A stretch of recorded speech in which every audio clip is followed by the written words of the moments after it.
Zerikib ketyapti onam. Nimadir qilaylik? Bo'ldi. Men aytaman, davom ettirasiz. Repda. Qarang.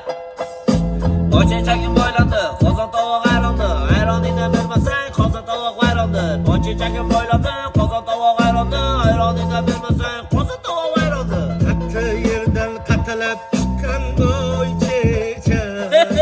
Yumshoq yerdan yumalab chiqqan boychechak.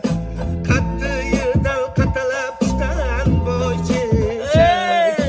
Yumshoq yerdan yumalab chiqqan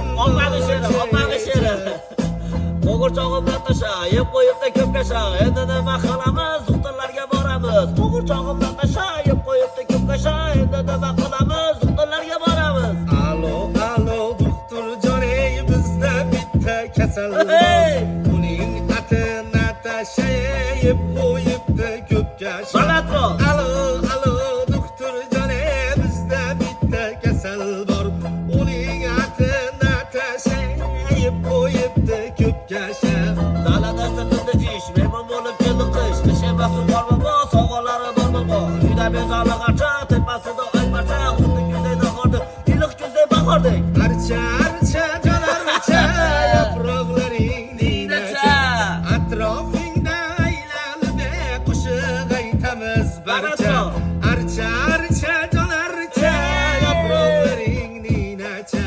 Atrofingda aylanib qo'shiq aytamiz Vatan haqida. Men dunyoni nima qildim, o'zing yorug' jahonim. O'zimga bek o'zim sulton, sen taxti Sulaymonim. Yolg'izim yagonam deyman, topingan koshonam deyman. O'zing meni ulug'larda ulug'imsan vatanim. Kim yurtidan yovlab qolsa men birman o'sha. Kim yurtiga sodiq tursa mendirman o'sha. Qay ona o'g'il tug'sa mendirman o'sha.